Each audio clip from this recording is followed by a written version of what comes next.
When James came home that evening, his face was clouded with worry as he broke the news of his demotion.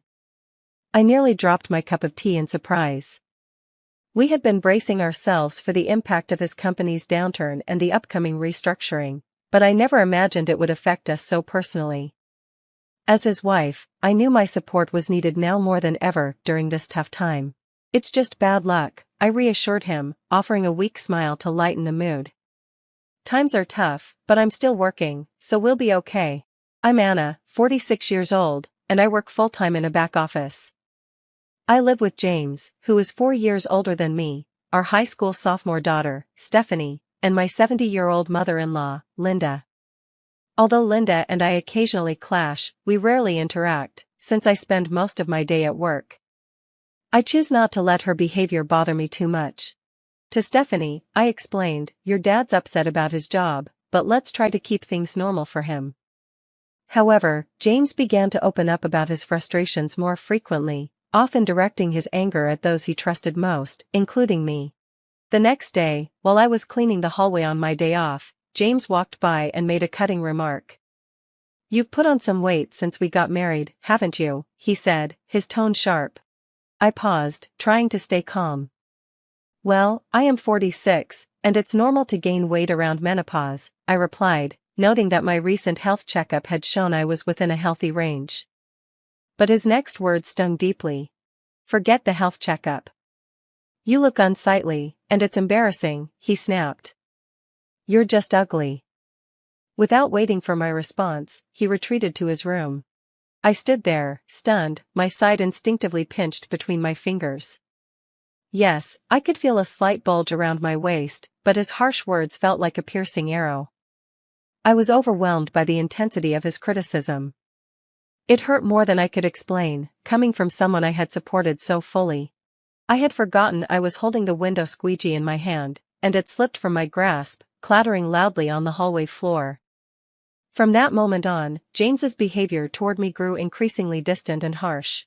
To make matters worse, my mother-in-law, who had overheard our argument, decided it was her place to intervene, and the tension in the house escalated.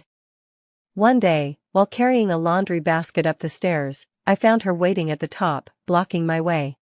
With a disapproving sigh, she commented, "Oh, how dreadful. If only you weren't so overweight, we could pass each other more easily on the stairs. I wouldn't have to wait here, blocked by your size." At dinner that evening, as I served chicken tenders, she pointedly remarked, "Isn't this the kind of food that's contributing to your weight gain?" Before I could respond, she snatched my plate away, insisting, "Only the non-overweight family members should eat. According to my gynecologist, it's normal to gain or lose weight after middle age," yet my mother-in-law, slender as a dried-up tree, seemed oblivious to these natural changes and continued her relentless taunts. Despite growing accustomed to her irritating remarks, what truly pained me was the shift in James's attitude. Since the incident, James stopped talking to me altogether. He offered no gratitude, no compliments, not even during meals I had carefully prepared. He ate in silence, then left the table without a word. Even our shared spaces, like the bathroom and bedroom, felt isolating, as he came and went without acknowledging my presence, turning his back to me each night to bury himself in his smartphone. I felt invisible. One night, summoning the courage to confront him, I asked in a soft voice, "Is there a reason you're ignoring me?" His response was chillingly indifferent. "Not really. I just prefer not to engage much at home," he said coldly. Then, more harshly, he added, "I don't want to be associated with someone in the family who's this overweight. If you really care about me, you'll lose some weight." His words were disheartening. Despite my daily 1.5-mile walk to commute, his lack of understanding and empathy weighed heavily on me. Age was bringing inevitable changes, but his coldness felt like an unbridgeable gap between us. I had been trying my best to manage my weight, especially considering the typical gains that come with age. Yet to James, it was as if my efforts didn't matter. "If you're not seeing results, you might as well not be trying," he snapped. "Don't speak to me anymore." From that point on, he completely shut me out, refusing to acknowledge my existence. Meanwhile, my mother-in-law continued her relentless jabs about my diet. Whenever meat, fruits, or rice appeared on the table, she scrutinized my choices, asking, "Are you supposed to eat that? Do you realize what you're doing to yourself?" I had hoped things would get better, but the strain between us only deepened. Eventually, I found myself limited to eating only salads and boiled vegetables, while James sat across from me, silently pushing his food around, his chopsticks moving mechanically. The atmosphere in our home had grown so cold and distant that it felt like our marriage was slowly falling apart. In quiet moments, I found myself packing a few belongings, wondering if it was time to leave. If this was how James chose to treat me, maybe walking away was the only way to reclaim my dignity. When I confided in my daughter, Stephanie, she immediately offered her unwavering support. "I understand, Mom," she said, her voice full of empathy. "It's hard to watch Dad and Grandma constantly pick on you. I'll go with you. We can live with Grandma and Grandpa, and I can still finish high school there." Her words were a comfort, and I felt a flicker of relief. Perhaps leaving wasn't as impossible as it seemed. Just as I was bracing myself for what I thought would be the end, James approached me with an unexpected smile, suggesting we share a drink together. "Tomorrow's the first day of my demotion," he said, his tone attempting to sound light-hearted. "Let's have a drink, just this once." He even suggested making mimosas for dinner, a gesture that seemed out of place after everything that had happened. It had been the first time he had spoken to me directly since revealing his demotion. As he placed the drinks on the table, I couldn't shake the oddness of the situation. His behavior felt forced, as if he were trying too hard to pretend that things were normal between us. He turned his back to grab the TV remote, and I seized the opportunity to discreetly sniff the drink he had poured for me. The faint but unmistakable scent of something familiar from my own cooking struck me. It was the sharp, acrid scent of vinegar. Anger flared within me. How could he think I wouldn't recognize this? How could he be so cruel, so thoughtless, to serve me this? I had reached my breaking point. Between my mother-in-law's constant jabs and James's prolonged neglect, I could no longer bear the weight of it all. It was time for change, a drastic one, for my own well-being and, more importantly, for Stephanie's future. I took a deep breath, steeling myself. "James, could you please fetch the Bauer cheese from the fridge?" I asked, my voice calm and polite, masking the storm that raged within me.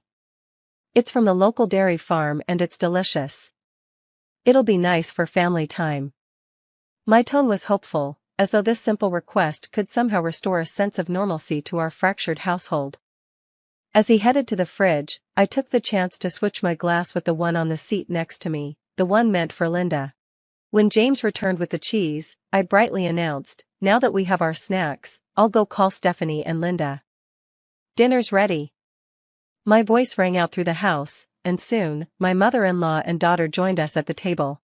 Tonight's dinner was a departure from the usual chicken noodle soup, Beaufort cheese, and the swapped mimosa, with Stephanie opting for juice.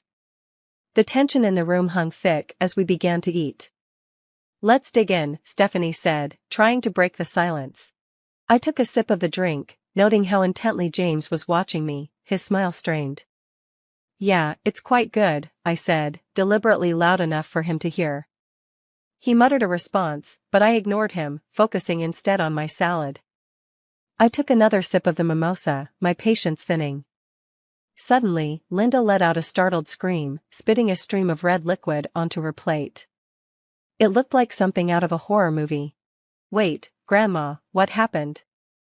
Stephanie exclaimed, jumping to her feet in alarm as some of the liquid splashed onto her salad. "Did you choke? Are you okay?" She quickly grabbed a towel and handed it to Linda, who was wiping her mouth in shock. "What is this, Grandma?" Stephanie asked, her concern growing. "Your mouth, it's like a spicy cobra." Linda, still sputtering, shot a glare at me. "He put it in my drink," she shouted, trying to lunge toward me. But I calmly brushed her hand aside. "It wasn't me. James made the drinks," I replied, pointing the blame squarely at him. The shock on Linda's face was evident. "What?" she screeched, her lips still stained from the sauce. She turned to glare at James, who was visibly trembling. I leaned forward, placing my hand on the table, adding pressure to my words. You thought you could sneak it into the mimosa, didn't you? I asked, my voice soft but firm. I could detect the subtle difference in the taste, even if it was slight, and I wasn't going to let him off the hook. The tension at the table was palpable as Linda's eyes narrowed at James, who was now trying to avoid eye contact. The tension in the room was palpable as James's deceptive attempt unraveled, shifting the dynamics of our already strained evening. The taste hit me immediately, that familiar fiery kick of the hot sauce from Georgia, the one with a hint of lime that I'd discovered at a food fair. It was more appealing to me than the infamous death sauce, a little bit of heat tempered by that subtle citrus note. I confronted James firmly, naming the sauce I had recognized from our shared cooking experiences. Wait, you added that sauce? I asked, making it clear that I'd detected his sneaky addition to the drink. My mother-in-law probably didn't notice due to the mimosa's aroma, or perhaps she mistook the lime for being part of the drink's intended flavor, but I knew exactly what had been done. It was a malicious prank, and it had gone too far. Wait, Dad did that? Stephanie's voice broke the tension, her face a picture of disbelief. James, cornered, muttered a reluctant confession. I intended for Anna to have it. You should switch it with yours. His words were almost desperate now, attempting to justify the malicious act. Just because she realized it was meant for me, she wants to pass it off to me? I'm not touching that dangerous concoction, I said firmly, refusing to back down. Why did you think such a stunt was acceptable? James shifted uncomfortably, offering a pathetic excuse. You were putting on weight, and spicy food boosts metabolism, so I thought I'd help. I scoffed, dismissing his flimsy excuse. That's pathetic, I said, disgusted by his attempt to deflect. Trying to act like you're helping me with a prank like this?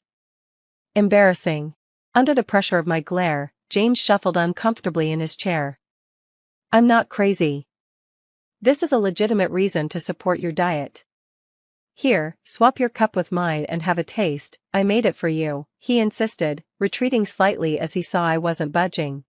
I stood up, grabbing the cup containing the fiery concoction he'd intended for my mother-in-law and placed it firmly in front of him. After ignoring me for so long and treating me like I'm invisible, did you honestly expect me to drink something you just made out of the blue? Did that not cross your mind? The words came out in a cold, firm challenge. It's childish. Take responsibility. Taste it, since you made it. The tension in the room escalated as I closed the gap between us. The slap of my hand on the table echoed through the room, sending a shockwave of silence across the space. James, likely trying to avoid the confrontation, stood up and stepped back. Amidst the stifling silence, a quiet but firm voice cut through the stillness. It was our daughter, Stephanie. Her words were strained, as though they cost her a great deal of effort to say, but she spoke with undeniable conviction. Taking out your frustration on Mom, who supports you the most when work gets tough, and treating her this way, it's like a childish prank. I shouldn't have to say this, but it's so immature and unbearable to watch, Stephanie said, addressing her father directly. She stood, her eyes never leaving his. Is it wrong to struggle with weight? Mom wakes up early, walks to work, and even packs her lunch. She's trying. It's not fair to say she's not making an effort. She then turned to face Linda. And you, going along with this? Taking away Mom's food, like the chicken tenders incident? It's like high school drama. It's embarrassing. Linda began to offer a confused excuse, that's not it. I'm just concerned about Stephanie's mom not gaining any more weight. I want her to feel good about herself in front of her granddaughter. Besides, Stephanie, like you, is struggling with weight. Stephanie stood her ground. Compassion is about understanding and supporting the other person. It hurts to see Mom's dinner taken away, especially when she's upset. That's not passion. Mom hasn't had any health issues at her checkups yet. Taking away her food is just plain mean.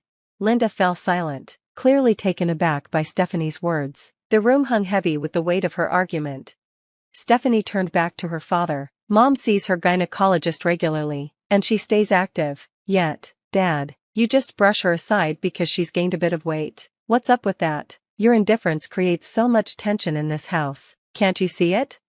Her voice cracked with emotion, but the words rang out with truth. The room was no longer silent, and for the first time in a long while, the air seemed to shift. The room was thick with tension as Stephanie's words, full of both frustration and love, cut through the air. Even Aunt Kayla from the cookie ads has a little extra weight, and she's the happiest person I know. Ever heard of happy weight? She exclaimed. If Mom becomes a lovely grandmother like Aunt Kayla, wouldn't that be wonderful? I'd love to say, Mom, you've reached your happy weight when I have kids and she's a grandma. Her words weren't just a plea, they were an impassioned reminder of the absurdity of the situation and the need for empathy within our family. That's my dream. Please don't ruin it for me, Stephanie added, her voice unwavering. Despite the directness of her delivery, her words warmed my heart, like sipping hot milk with cookies on a cold day.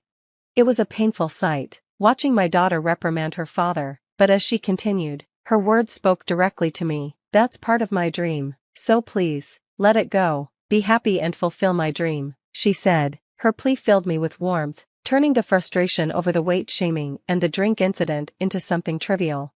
Tears welled in my eyes. Yes, you're right, I whispered, my vision blurring. Come on, Mom, Stephanie urged gently, patting my back. Let's go. I nodded, wiping my eyes, and retrieved something I'd been holding onto for a while. What is that? Mark asked, startled. After a month of being ignored, I had made up my mind. I have my bags packed. Let's go our separate ways, I said, handing him the divorce papers, my name written in bold.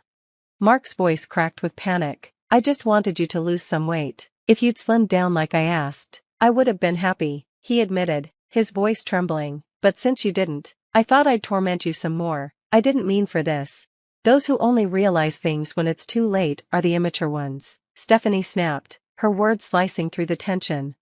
Living without her beloved granddaughter isn't a joke, Linda said softly, almost pleading with me. Stephanie, without missing a beat, responded, I don't want to live with people who act like they're in middle school. James, realizing the seriousness of the situation, hesitated, then reluctantly agreed. Okay, I'll taste it, he muttered. He picked up the glass meant for my mother-in-law and gulped it down. The fiery sauce immediately made him choke, his lips turning red. See, I took responsibility, James said, trying to salvage some pride. Stephanie, ever the opportunist, snapped a picture of James and Linda with their lobster-red lips. You both look so ridiculous, she laughed. Then, turning to me, she said, Mom, let's go. I'll follow her lead, I said, standing up and leaving behind the dinner table, now splattered with the fiery sauce and wine cocktail. Mark and Linda, both sporting swollen lips, were left behind. We headed to my parents' house, where I explained everything. Both of them were furious and decided to confront James and Linda. The divorce went through, and in the years that followed, Mark's career floundered, his behavior contributing to a demotion at work. Meanwhile, Linda found herself stuck, living only with Mark. A few years later, I received a call from her, her voice tinged with regret. Things wouldn't be so dull if you and Stephanie were here, she said, reflecting on the 15 years since Stephanie was born. Please come back, I'll stop ignoring you. But I had no intention of returning. Enjoy yourself while you can. Once you have grandchildren, you'll have plenty of physical work to do, my mother teased, smiling. Today, as I walk to work, I breathe in the fresh morning air, my new routine a symbol of my fresh start. My boss drives by and stops, offering me a ride. No thanks, I decline. I'm sticking to my routine. Come on, Anna, get in, he insists, but today's different. I've found someone new, someone who respects me. Unlike my past, we both understand what it's like to go through a divorce, I tell him proudly. Being punctual is important, he says with a smile as he drives. I've never been late before, I protest, puffing up my cheeks. He grins, poking my inflated cheek with a playful gesture. How about you give me the time you saved by riding with me today for a little extra conversation? I laugh, always the conversationalist, I tease, enjoying the easy connection.